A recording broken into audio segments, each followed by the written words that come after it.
Good morning, Mr. Lesham is here, and this is our second lesson in calculus. And all I'm going to do really in this short little video is just remind you what we did and write it in a formula.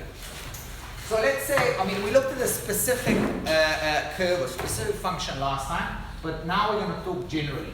We have some kind of function, a curve, f of x. You put it in an x, it gives you a y. Okay? So if you put it in an x, then it will give you a certain y, which we'll call f of x. Right? Now, I want to have two formulas, one for the average gradient and one for the exact gradient. So I need to pick another x. Normally we write x1 and x2. So our x1 will be x, the second x will be a certain x plus an h. So we added, okay, the difference between these two things is the h. We added an extra h. At this point, h can be any number. It could be 1, 2, it could be 0.01, it can be anything. Okay? Now, in that case, if this is f of x, how can I call this? This is going to be f of what? X plus h. Okay? So we're having a general discussion now. Sometimes we feel that awkward with general discussion. We'll have a specific equation, but we want to do it so we will get a formula. Now, if I want to find the average gradients, okay, that's basically the gradient of the line between these 2 points. What do I have to do? Okay, I've got something divided by something. Let's see if you remember. The delta y over delta x. I'll write that delta y over delta x, and specifically written in the way what we've got here. What is the delta y? Is the difference between these two, right? Yes. These are the two y's. So it's going to be fx plus h minus f of x, and we divide by the difference of these two things.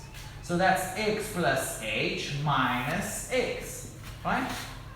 Which I can write again a little bit in the more simple form. At the top I've got nothing else to do. Okay?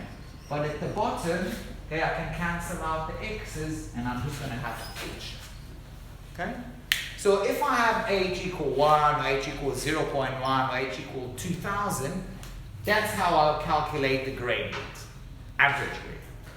But in calculus, we realize that we can, it sounds quite amazing, but we can find the exact gradient at that specific point. Okay, I'll write a little bit higher. So if I want to find the exact gradient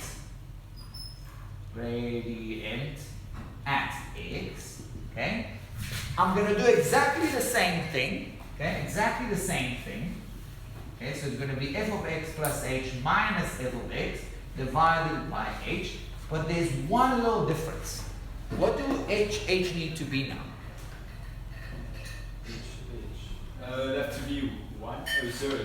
Yes, okay, I'll write it down here. Exact. Okay, exact gradient.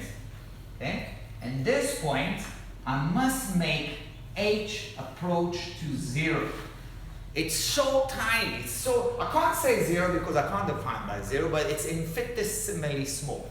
Okay? And if you remember, we also write the limit. We take the limit where h approaches 0. Okay?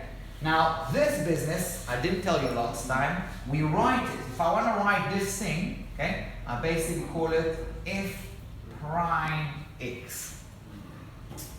This thing tells you it's the derivative. That's the definition. I'm going to even put a third line here. That means that's the definition. It's not like equal. It's actually, that's how it's defined.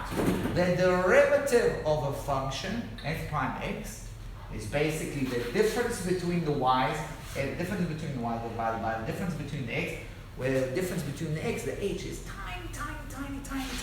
Okay? So I'm taking this difference. So, I'm bringing this point closer and closer. So maybe taking the difference between the y to be very small, but the difference between the x is also tiny, and that's the derivative. Voila. Okay. Let's pause here. And actually, I'm going to stop here, and I'll do some example work with you guys.